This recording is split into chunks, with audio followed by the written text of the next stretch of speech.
Hello, Erin. Hello, Beth. Lovely to see you, my dear. It is great to see you always. What are we going to talk about today? Um, so I thought I would talk a little bit about data and metadata. I know that's one of your favorite things to talk about. And this is actually a talk that I gave at CZI a few months back. But was talking with friends there, and they're like, this is the sort of information that is actually useful. And I think a lot of people don't understand in terms of like, how do we actually put data together for deep learning models and like what kind of data is useful for deep learning models and how does metadata change that? So I thought that was a topic worth covering. That sounds lovely and Um, hopeful and I hope interesting. so. And it's got Well, metadata. I mean, you think everything that has metadata is interesting, so you might be slightly That is biased. true. I am, But more, I will admittedly more than a little biased. Yes. all right. Well, hopefully it is useful and helpful and interesting for others as well. So, what I was asked to talk about at this conference was about adopting data from new imaging technologies. Um, so if we're talking about adopting data from imaging technologies and making it work for deep learning, the question I'm always going to start with asking is, what do you want your deep learning model to do?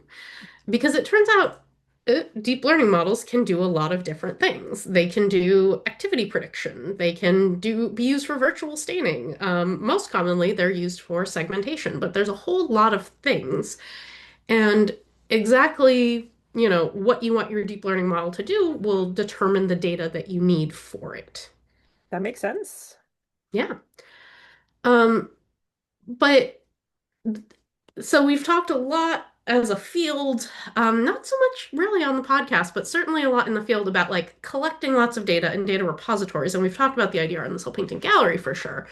But as there's this push to like deposit your data, um, your data is only probably actually useful if it has biology I know that I care about and I understand how your image works, aka if it's annotated with good metadata, or if I'm making a big foundation model. And we'll talk a bit about like what actually a foundation model means in a minute.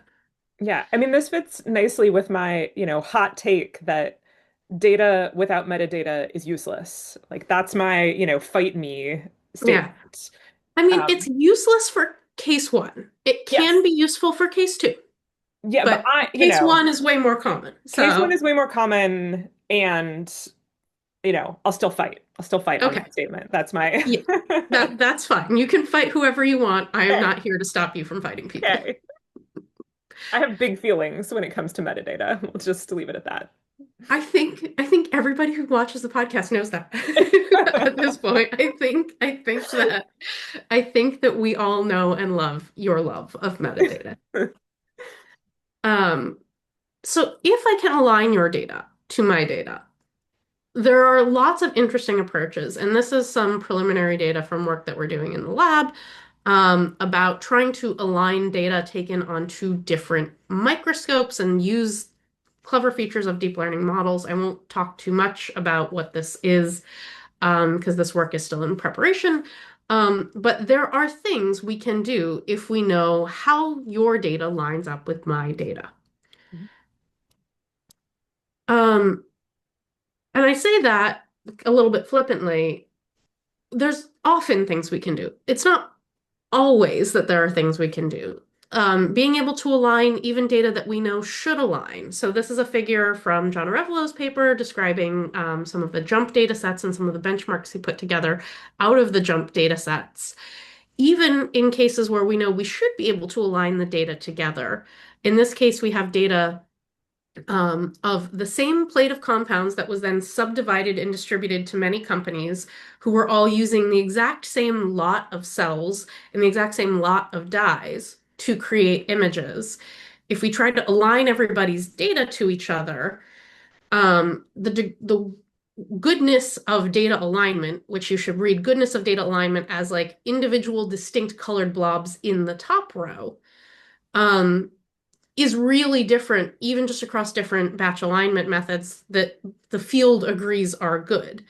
And we can see that in some cases, our lower things, which is like essentially which set of hands or robots made the data and what microscope did they make it on, in some cases, that is predominating and the data is not well mixed.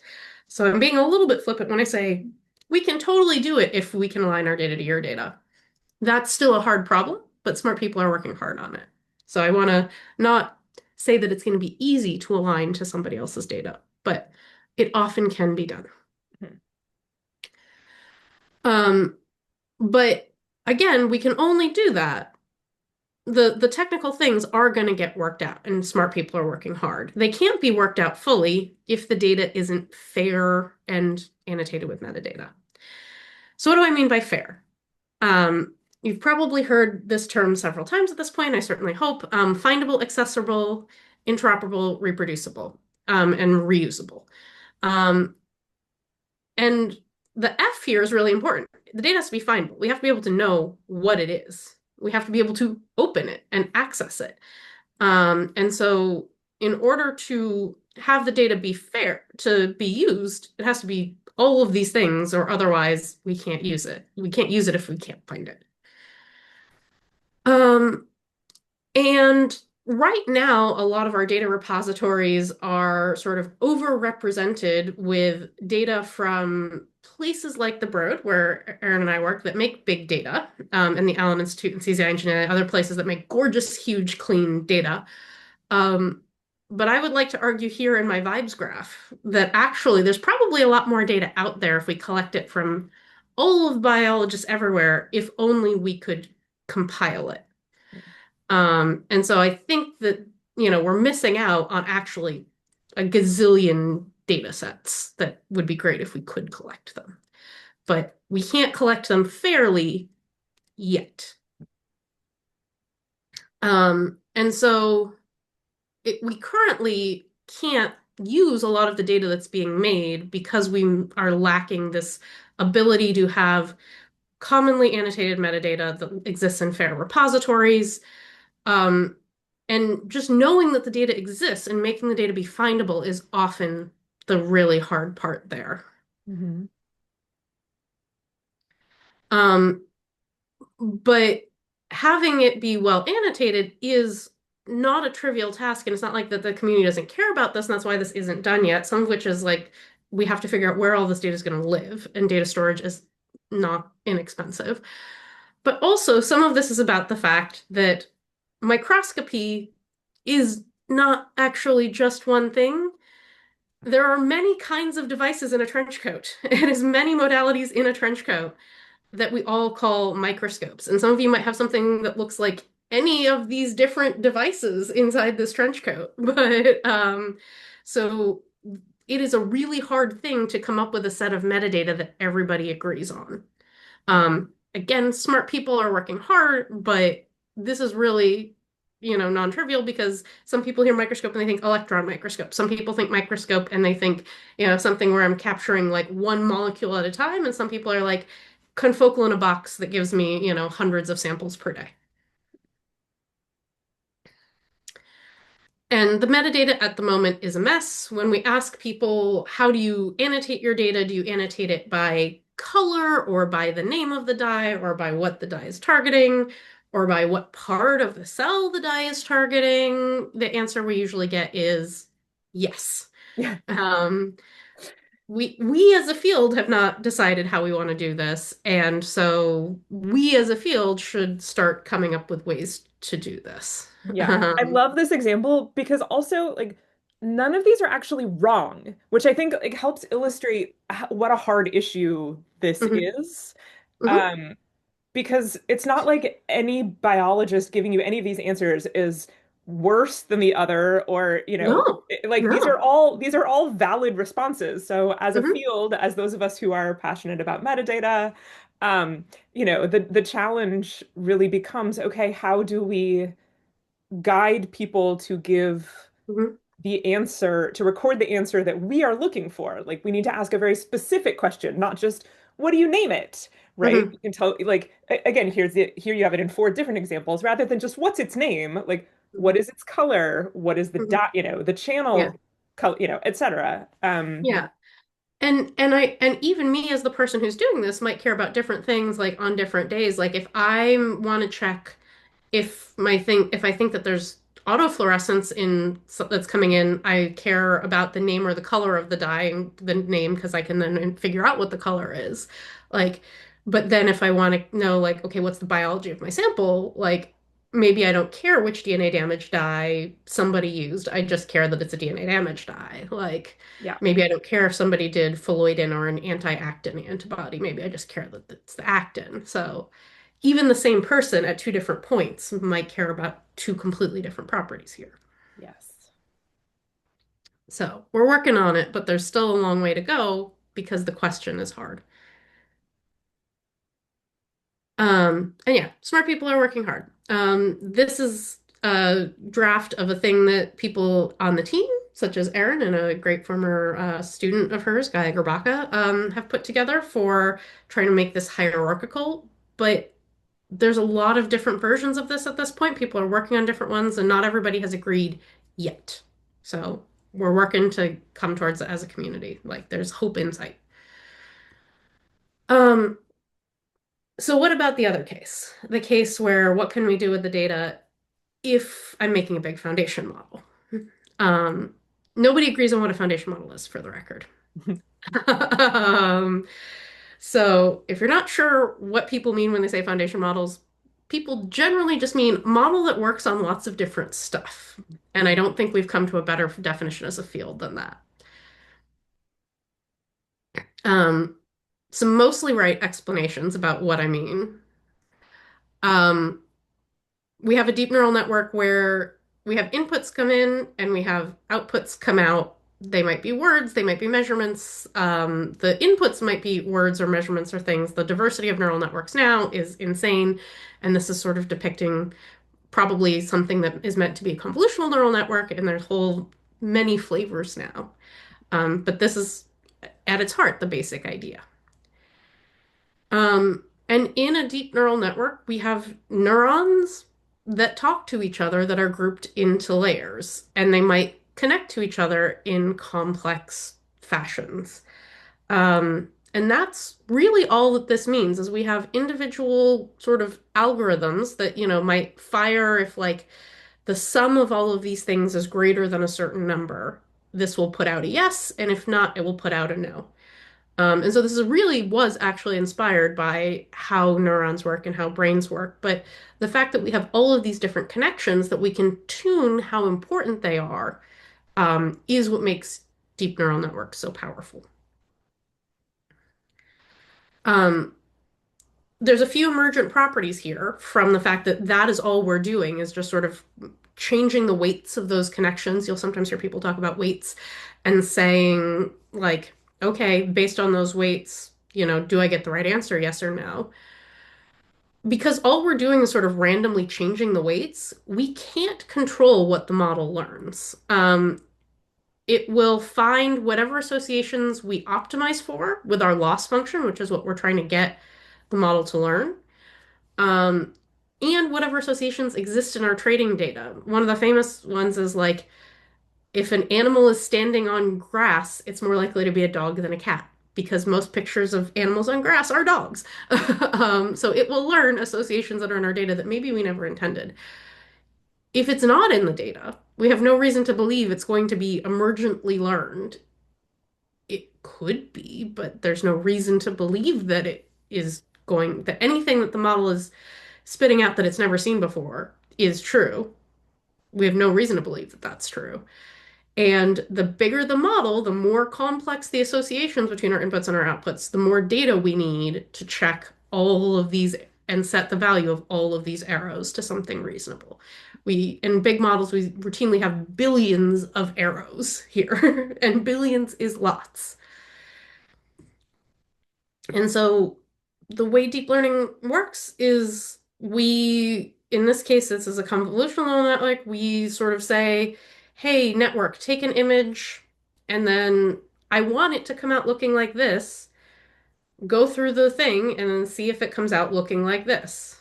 If it doesn't, change all of the sort of strength of those arrows that I had in my previous slide, and then try again, and then try again, and then try again, and then try again. And our loss function, our thing we're trying to get the model to learn is how similar are these two images? That's all deep learning is. Um, Now, in order to know what the right answer is, we need to have a right answer. We need to have a question that we can answer. And having cell masks for gajillions of data sets is the thing that we wish that we had, but we certainly don't for most of biology. So usually when people are doing things that are called foundation models these days, they're relying heavily on unsupervised learning, um, which really isn't unsupervised so much as we've come up with clever ways of getting around making our supervising data. They're not really unsupervised. um, a lot of times you'll hear people talk about self-supervised, um, but data where we haven't had to beautifully make ground truth by hand. Um, and so we can come up with the task that will make the network pretty good at stuff and then just fine tune the arrows a little bit. If we're sure that our arrows are close to right, then we don't have to actually do that much to change our arrows with our real data because our arrows are already pretty good based on some like almost as good task. So what do I mean? What's a good example? So like for the large language models of the world, they didn't actually just sort of like stick all of the sentences in and say like, okay, I'm gonna like how did they train ChatGPT, for example, so that what came out was actually sentences that made sense. So it trained it on tasks like I'm gonna sort of omit a word, guess what the missing word should be. This word should probably not be tennis. If it gets tennis, it's probably wrong compared to if it gets eat, it's probably right. Cook would also probably is probably less right, but is probably also right. Um, Tennis is also probably not the right word here. Um, or they came up with sort of yes or no tasks that they could do easily and automatically, which is, take pairs of sentences, give it either the right or the wrong second sentence, and then say, did the model, and ask the model, is this the right second sentence? So that's something you can do in an automated fashion without a human having to sit there and like come up with pairs of sentences. Um, so we can do this in uh, bioimaging also by doing things like, so this is from a version of Dino, which is an image transformer. We can say, all right, I've taken the whole image and a crop from an image. Is the crop from the same image? Yes or no? And so we can get the model to say, okay, I get stuff about images. I understand what images are like without having to go through and manually make a bunch of data because we can create crops randomly as we go. And this is super powerful because it means we don't have to sit there sort of making the right answers all the time, but it means that we need tons of data and tons of compute. So this was trained on 256 A100s, which were the state of the art, for 3 days on billions of data points when we talk about segment anything, which underlies things like Cellpose SAM and microsam. And the first version was pretty good, though it definitely was not perfect. Um, but this was 11 million images with 1 billion masks, a billion objects it took to do this. Um, and the only thing we're aware of that's close in size is the cell painting gallery, but that's all one assay. We don't have that for biology. Like I said, 250 GPUs for 68 hours. It's the carbon equivalent of driving a car from me in Boston to Erin in Seattle and back again, just for one training run of this model. And at the time, those GPUs were like 10 grand a pop. So like this is a couple $1 million worth of GPUs, which your traditional academic lab does not have. I do not have $2.5 million of GPUs in my lab, if only. No, no, but yeah, no, look, I won't even go there. But a Um, girl can dream. yeah. And we can take foundation models and we can reuse them in other clever ways. And so foundation models are doing what they've promised to do, which is you train a big thing once and then you can use it in lots of other applications. And so we can start doing this with unlabeled image data by doing things like these dyno transformers, but they're not everything, and they often need to be tuned to exactly. And so one of the reasons we like Cellpose Sam is it does, in our experience, a good mix of getting it pretty good on the first try, but then being easily retrainable to exactly the right thing. Um, so our conclusions are foundation models are going to need to have everything in them we want to find, the good, the bad, and the ugly. So if we need them to handle ugly data, they're going to need to handle ugly data. Mhm. Um, not most groups are not going to be able to train these yet, so we need to sort of rely on having good commercial collaborators or big national or international collaborations. Um, and we probably don't have all of the data that we're going to need for it yet. Um, they're going to be powerful because then even if you don't have the, $2.5 million of GPUs, you can absolutely go forward and sort of make great things out of these foundation models that can be smaller and lighter weight. Um, but in if we don't keep collecting all of the data and preferably annotating it, um, things aren't gonna advance as fast as they could. And so my argument, and where I'll stop here, is the way forward for now is to hopefully make lots more fair data and make it possible to do this by having repositories and having standardized metadata that biologists could contribute to. We make it attractive for people to contribute to it by saying, like, hey, look, if you give us your data, you're going to have models that work on your data because they're part of some big training set. And we make it actually attractive to sort of, we tell people what's in it for them. And just keep making clever and clever models with the smallest data that we can and hope that these big commercial entities or collaborative things come together and we can keep making great big models that can then be sort of turned into small, clever models. So that's really what the talk was about. And I hope it is a useful overview of where we are now in terms of like what bioimages can do and what we hope that they'll be able to do even more going forward, but what work we need to do to get there. Yeah, I think so. I mean, I think I don't know, again, a little biased over here, but hearing that metadata tracking metadata Mhm. and depositing images, two things that I am very passionate about, actually I think, did a lovely job of explaining why those are so important and why I and you and many other people care so deeply about this. Mhm. Yeah. Well, thanks for listening. I hope it delivered, but yeah, please think about depositing your data somewhere annotated, whether that's the Bioimage Archive, IDR, the Cell Painting Gallery.